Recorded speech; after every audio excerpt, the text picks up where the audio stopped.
Tonight, he is the final speaker in this series on transhumanism, and he will be speaking to us about the Christian and transhumanist desire for transcendence, a critical evaluation. Thank you very much, Father Mariusz, and I hand the floor to you.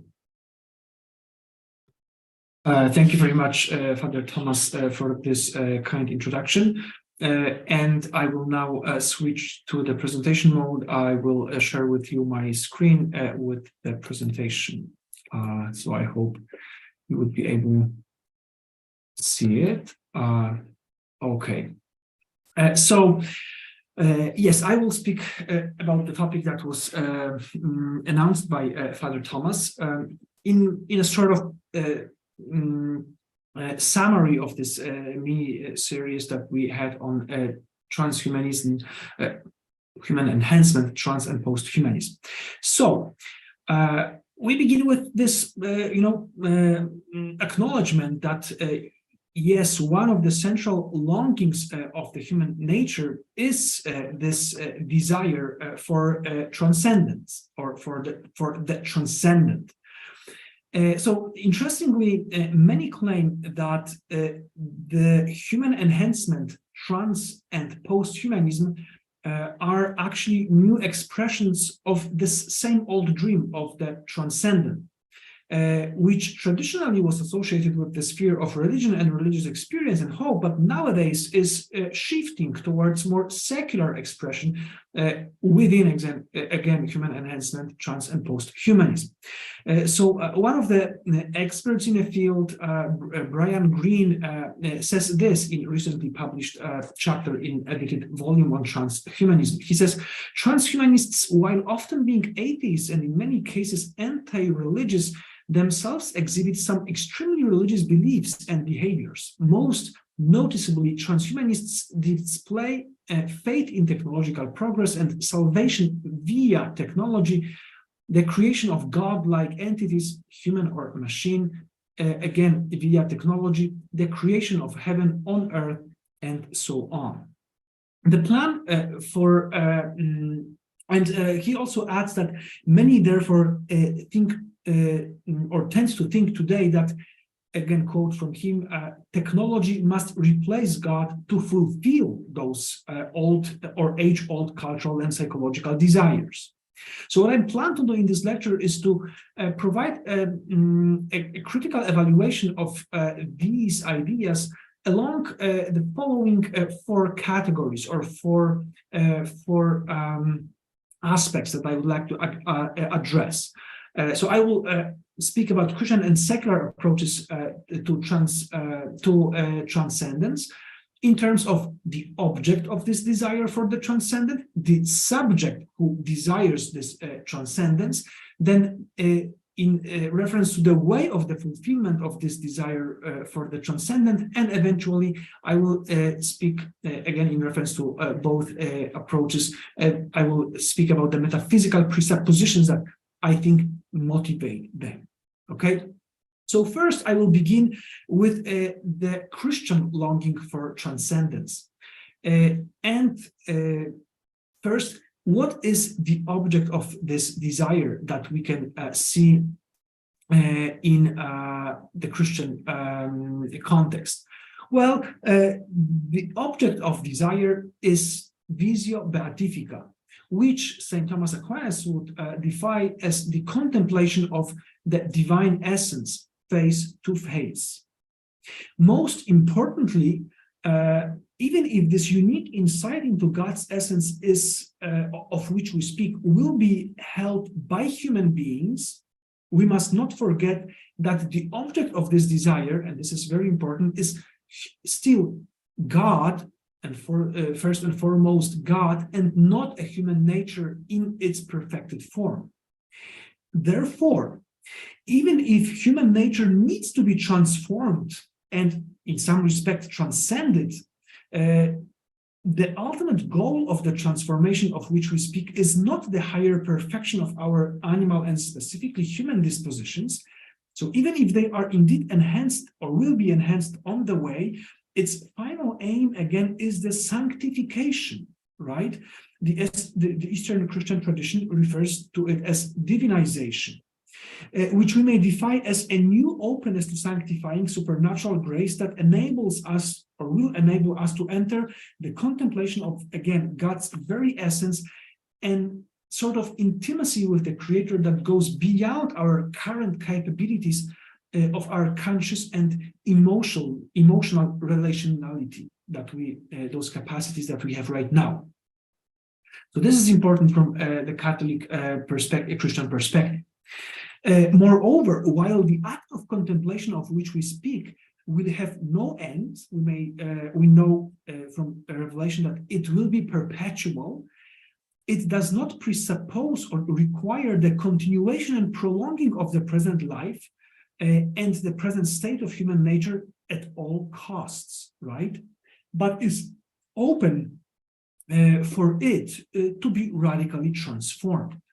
So we share, as Christians, we accept the reality of death and we hope for the perpetual light in resurrection, right? And finally, the fifth aspect, which I find crucial here, is that having said all this, we realize that this death to an old self, of which St. Paul, for example, speaks, is not equivalent with the rejection of the human nature in its current state. So as in trans or post, especially post-humanism.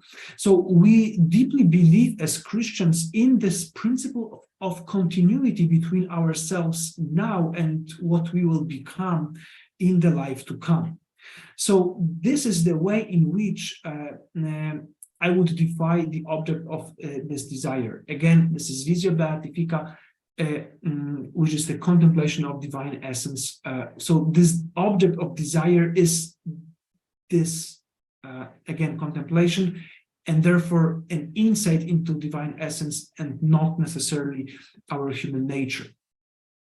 What is therefore the subject of desire, the one who is looking for this Christian experience of transcendence, of transcending our situation right here and right now?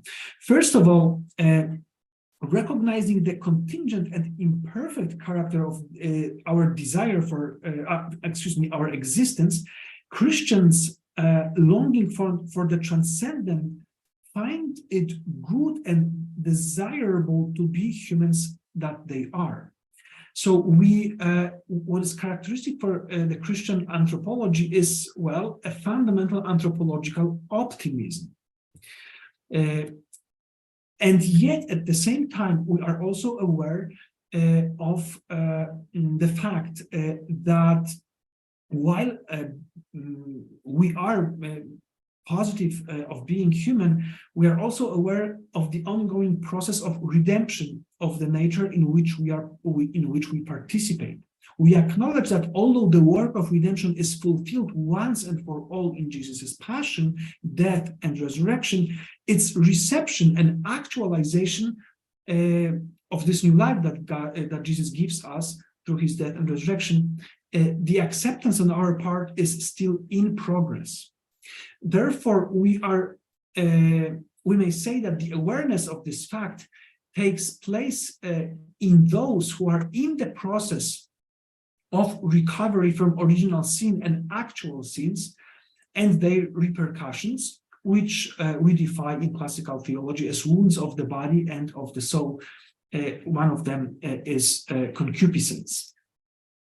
And in view of those two last points I mentioned, we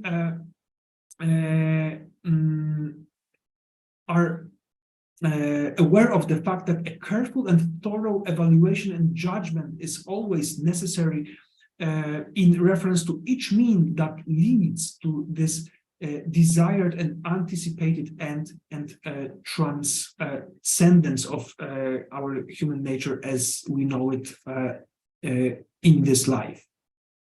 So therefore, following Brian Greene again, we may say that we are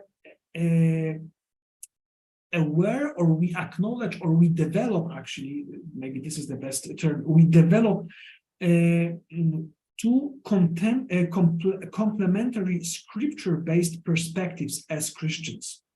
One of them spans the entire Bible, begins in Genesis 1 and ends in Revelation, in the last chapter or second last chapter of the book of Revelation, where Brian Greene says that the Bible begins in an idyllic garden and ends in a flying cubic city, the New Jerusalem, thus apparently blessing technological progress.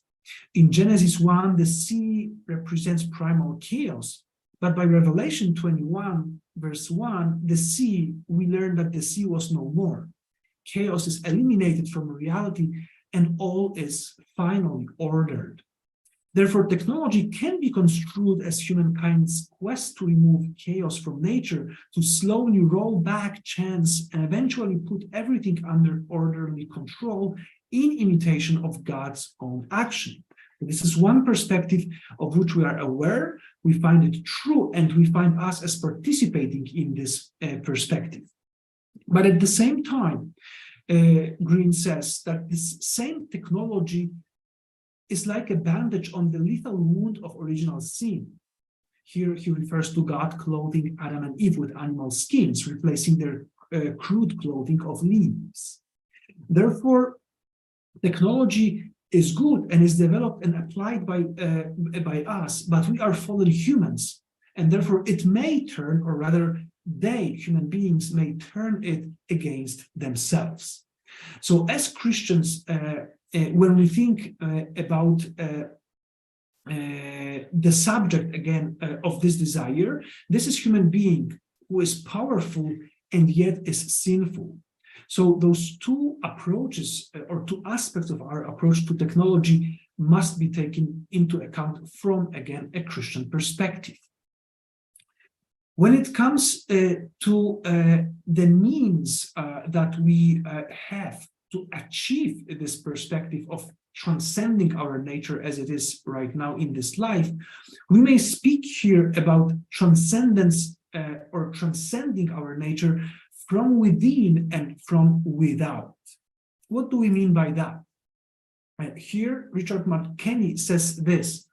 He distinguishes between internal, we may say horizontal transcendence, which he thinks assumes that it is in and through our natural limitations and not apart from them that we may experience a kind of transcendence that is essential to genuine fulfillment. So we grow as human beings. We transcend our nature when we accept our limitations and work in and through those limitations. This is again internal and horizontal transcendence that comes from within our nature. So he adds and says this: Christian desire for the transcendent assumes that genuine fulfillment is to be found in a life that is needy, mortal, vulnerable to disease and disability, bound by conditions of embodiment, and limited to the kinds of transcendence we are capable of experiencing through our finite bodily nature and not apart from it. But there's this also a second aspect of transcendence that is available for us as Christians, and this is external or vertical, we may say, transcendence, which again is grounded in the supernatural gift of sanctifying grace, which does not remove, dismiss, or destroy, but now elevates human nature. Therefore, the ultimate good is fitting for human nature, yet accessible only through the supernatural gift of grace, we may say, which enables our nature to enjoy something that infinitely exceeds and overwhelms the capacities of our nature without negating or destroying it, and apart from any technological enhancement, right? So those two aspects, which are again our ways in which we can achieve this transcendent new self, are available and crucial for the Christian approach to transcendent and transcending our human nature. Now, what the final fourth point, what are metaphysical presuppositions of the Christian approach? And here I speak specifically from the point of view of Aristotelian Thomistic perspective. And from this perspective, the metaphysical presupposition would be the hieromorphic notion of human being, where human soul is considered as a particular type of substantial form, which actualizes the principle of potentiality, the primary matter, in an organic whole that is a human person. This dualism is a dualism of metaphysical principles and not substance or property dualism, which is absolutely crucial here. Why? Because this helps us to keep and maintain and argue for integral oneness and unity of a human person. Human person is not a composition of separate substances, material and spiritual, where you could manipulate material, for example, as much as you know or want, as long as you don't change anything in the spiritual aspect or a substance in you. No, this is oneness that hieromorphism introduces of a human person. And also irreducibility of specifically human dispositions of self-consciousness, intellect, and free will to anything purely material. And therefore, within this perspective, we may say this, that while we may speak and should speak about a correlation between the powers of reason, consciousness, and will and their physiological base, the former are not simply eliminable, reducible, according to identity or token identity theory, or at best merely epiphenomenal, supervenient, or emergent with respect to the latter. And this is absolutely crucial, because on this Christian hieromorphic, I would say Catholic view, the human nature, this view implies and suggests that any changes introduced to the material, physiological, or structural aspects of a human being, remaining in a causal correspondence with specifically human dispositions, especially self-consciousness, intellect, and will, affect the entire person and its subtle equilibrium, right? In reference again to this argument about the oneness of human being. Therefore, all manipulations at various levels of complexity of a human being must take into account this integral unity of the human nature and respect its ontology, including its contingency and limitations.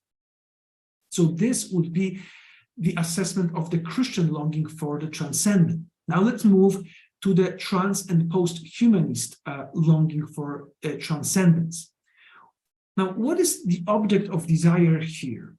Well, this might be an upgraded or completely new kind or species of contingent beings, albeit biological or non or post-biological, which are potentially immortal, because as contingent things, they cannot be fully immortal, but at least potentially immortal. This is at least the ambition, one of the ambitions of this movement.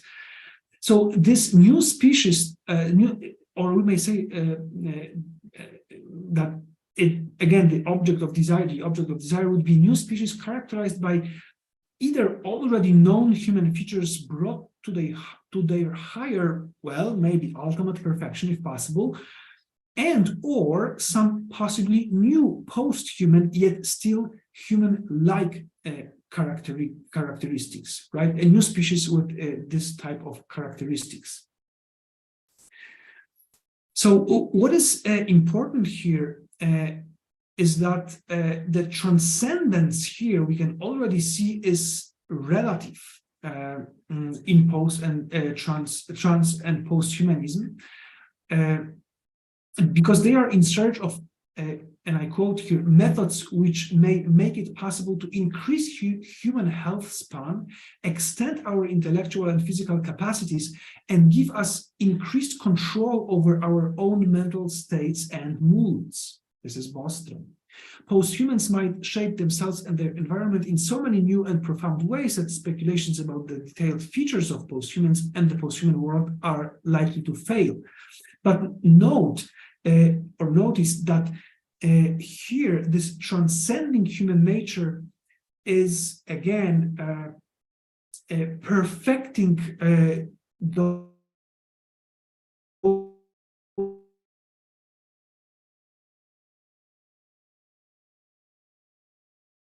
characteristics which are actualized in this life and in this world.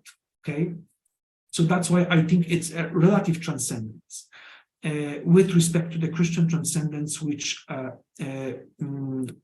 goes beyond this earthly reality. What is the subject of desire for trans and post-humanism? Well, here I claim that what characterizes those movements is what I call a dual aspect condition of those who are the subjects of the trans and post-humanist desire, which I think leads to an internal conflict. Why? Well, because on the one hand, those who pursue those ideas of trans and post-humanism, they have a deep faith in the ability of human beings to transform their own nature, yet at the same time, we can see on their side a lack of acceptance of the human nature in its current state. So there's like a general optimism about human nature and at the same time pessimism about human nature. Again, the first approach or the first aspect of their approach may be overly optimistic, as it may ignore the deep and tragic experience of sinfulness and imperfection of the human nature as we know it as Christian, and atrocities that it brought about in the past, right?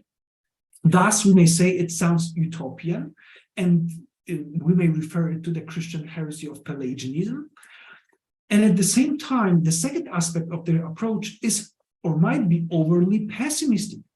It may lead to a rebellion against human nature as we know it. And again, referring it to Christianity, we may say it may sound like a new version of Manichaeism or Gnosticism. Next, the trans and post-humanist approach and the means in which we can reach this desired final end, which will be, well, perfected human nature or maybe a post-human nature. I claim that the transcendence that they have at hand, or the means that they have at hand, they work only from without, right? Because the point of departure is human nature and what we can do as human beings. Therefore, there's no space for the transcendence from within, as the notion of the acceptance of the current state of our nature with its limitations, vulnerability, and mortality is foreign to both trans and post-humanists. They reject they reject current state of human nature rather than being at peace with it and having or showing a will to work again through this condition that we have as it is, right? So they don't share this aspect of this desire for transcendence. The transcendence that they desire and hope to achieve comes only from without, but again, unlike in Christianity, its source is not supernatural. So whereas in Christianity, the transcendence that comes from without is supernatural, as I said before, here this is a search for what I call is rather a relative and horizontal transcendence, and not this vertical transcendence that is characteristic for the Christian tradition and faith. So it does not elevate human nature while transforming it, but strives to replace it with a new nature. So the enjoyment of goods that transcend our natural human capacities must come at the cost of these capacities, and therefore of our humanity, at least in the post-humanist movement. Now, what is important for me as a philosopher and a theologian, but here as philosopher, are metaphysical presuppositions, which I think are, like, this reflection is represented in literature. So that's why I engaged in trying to specify more carefully the metaphysical presuppositions of this movement.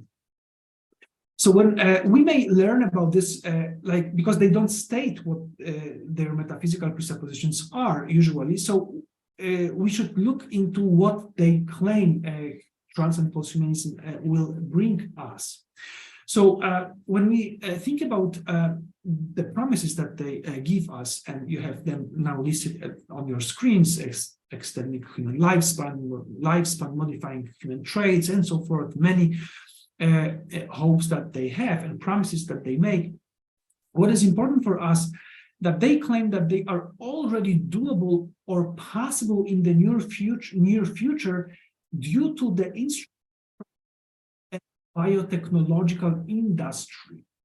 So this is important because this, and they claim this will happen or already happens through already available drugs and surgeries, or will happen through eagerly awaited and gradually tested and implemented nanotechnologies. This was discussed in this series already. Information technologies, gene therapies, germline modifications, in vitro fertilization in synergy with pre-implantation genetic diagnosis, stem cell research, and other innovative techniques. Why do I say all this? Because I think it is telling. The means that they want to apply and the way they want to apply it to human beings. I claim that those biotechnologies mentioned by trans and posthumanists, they are applied to biological material in their understanding. Therefore, at the level of chemical, biochemical, and biomolecular processes taking place at various levels of complexity of human organisms. And they are aimed at changing features which are traditionally, at the same time, they are aimed at changing also, not only, but also features which are traditionally associated with immaterial and irreducible aspects of human nature, such as consciousness, intellect, will, and specifically human emotional dispositions, right? Which means, one more thing, an extreme example of this approach would be the claim that, which was mentioned in this series of lectures several times already, the claim made by some posthumanists that because mind is reducible to the interactions of brain cells, it will be eventually modeled as an algorithm and eventually made translatable and possible to upload on a computer. So all this tells us that their approach is fairly reductionist, right? This is a quotation which is important in this context that comes from James Hughes, who says this: transhumanists are nearly unanimous in believing that there is no supernatural spirit, that the mind is a product of the brain, and that machines with self-aware intelligence are possible. Transhumanists also overwhelmingly embrace the idea of mind uploading. So therefore, following questions are important when we refer to those ideas of trans and posthumanism. Do those movements compromise the holistic approach to human nature? That might be the case. Do they pay enough attention to the impact of the proposed changes at the material physiological level, or in material and physiological aspects of human beings? Do they pay enough attention to the impact those changes may have on the overall flourishing of a human being? Should trans and posthumanism therefore be classified as reductionist and materialist? Well, we should maybe begin with eliminativism. So is it true that they claim, or would they agree that all supposedly irreducible higher order phenomena, such as sensations and thoughts, are the entities of a primitive theory, so-called folk psychology, that we employed in the past to explain each other's outward behavior, but we have to give up on them. Well, maybe this is too radical to think that they are eliminativists. After all, the same James Hughes says this: while there are some transhumanists who are only concerned with preserving and enhancing rationality and intelligence, transhumanists philosophy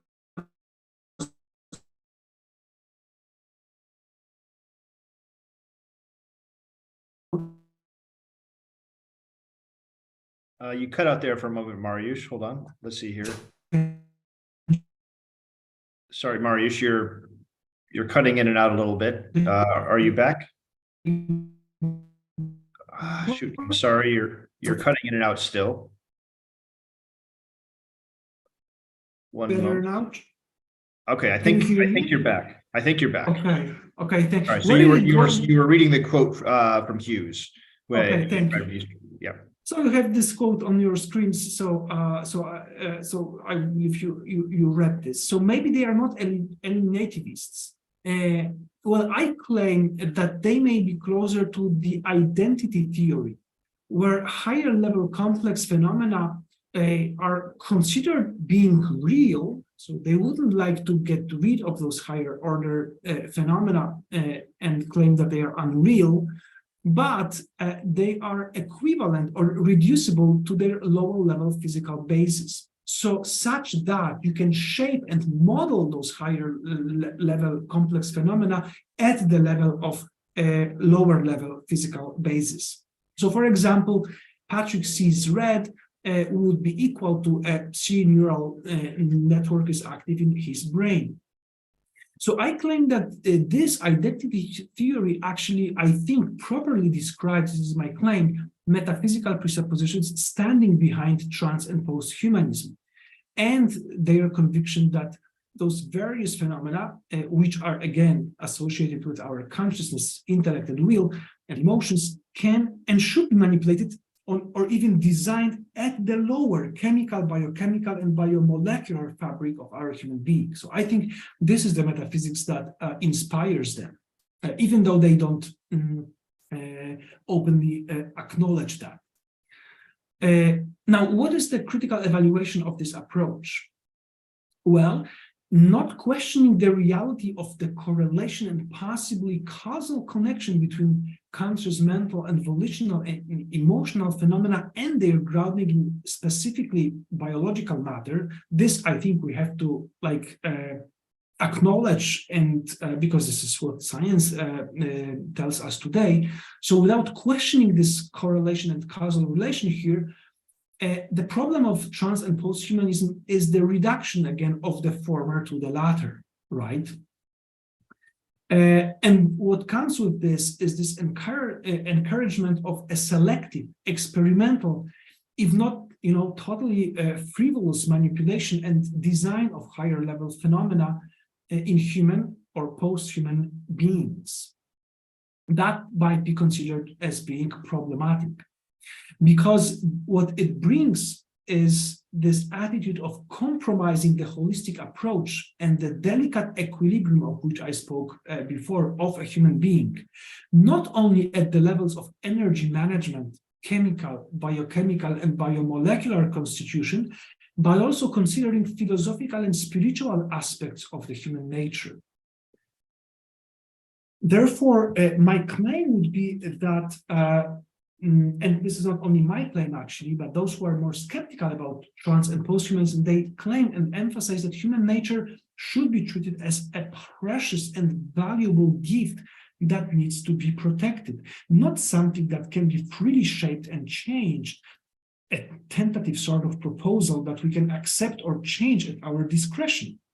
It should not be seen as an object of experimentation that may move its essence into an unpredictable direction.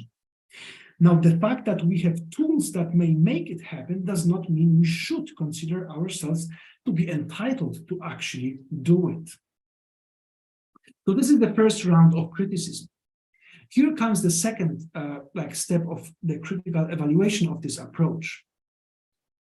Well, contra identity theories, which I again claim that trans and posthumanism accepts, it is really dubious whether, and this is contemporary philosophy of science and philosophy of mind, many claim that it is really doubtful whether it will be possible to reveal, not to mention to prove, identity theory, which is the fact that all higher level complex phenomena are indeed reducible to the lower physical phenomena, lower physical level basis. Therefore, those suggestions and the freedom that is being postulated by post and trans and posthumanists should be put into question. Also, in reference to a variety of non-reductionist ontological propositions that are developed today in the context of contemporary science and contemporary philosophy of science. So, leaving aside, and I don't have time to discuss them, the positions of animals monism or multiple realizability, or the theory of manifest and latent properties, which are, I would say, the lowest levels of irreducibility in respect to complex phenomena in nature. We may think about supervenience theory, but even more important here would be contemporary debate on emergentism, which is a theory that speaks about the radical irreducibility of properties and or entities that arise from proper arrangement of physical particles, where causation in emergence emergent phenomena goes not only bottom up, but also top down. So this is my scheme that I usually propose while discussing emergence. We have top and downward causation. What is crucial here again is this fact that those emergent properties, as says Jago and Kim, a great he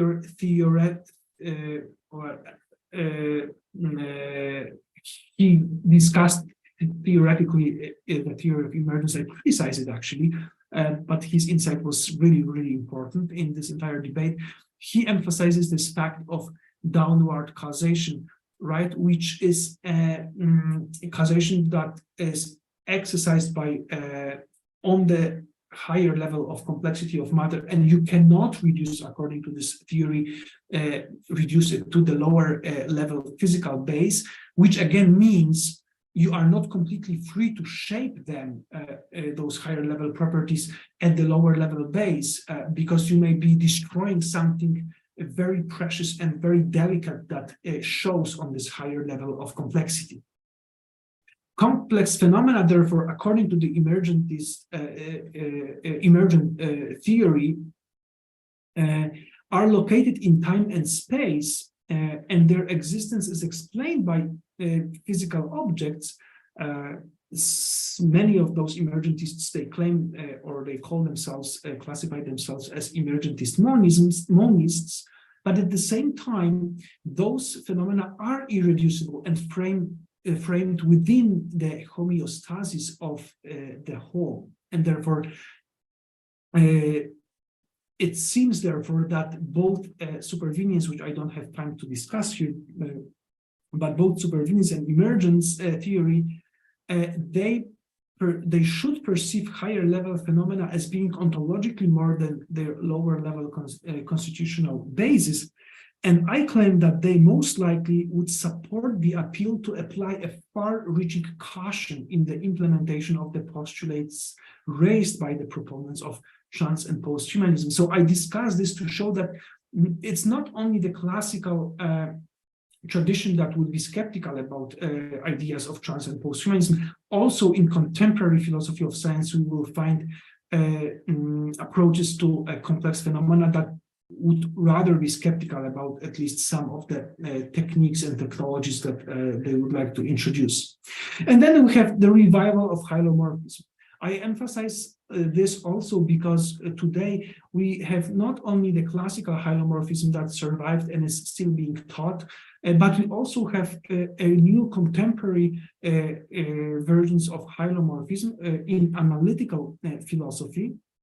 But I emphasized here this classical approach, where again, the classical approach will still stick to the notion of human soul, actualizing primary matter, which provides here, we would say, for the correspondence between properly formed and structured biological matter and the metaphysical, immaterial dispositions of self-consciousness, intellect, and will. And therefore, again, we should be very cautious in introducing changes at the lower level of physiology, biochemistry, and biomolecular disposition of human being. So now to conclusion. Among those who consider themselves to be enthusiasts of human enhancement, trans and posthumanism, and are open to Christianity, because there are people who share both of those views. Some of them, they are eager to propose an analogy between Christian notion of redemption and medical therapy, where both are aimed at restoring what was or what should be regarded as a normal state, even if it never actually existed, right? And they contrast this analogy with yet another analogy between Christian notion of glorification and human enhancement, trans and posthumanism as taking us far beyond our present condition towards something completely new. So those analogies are proposed again by those who support both trans, at least trans, maybe not post by but transhumanism, and share Christian values.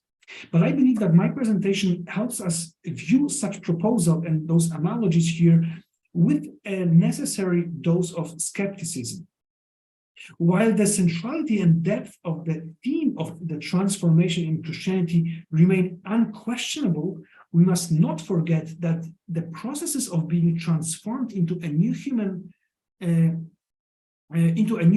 respect human nature at each stage of such change and do not seek to replace this human nature, right?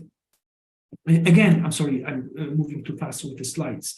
The workings of the transcendent here in Christianity, again, are both from within and from without of us, where the latter is external transcendence, defined as supernatural gift of divine grace.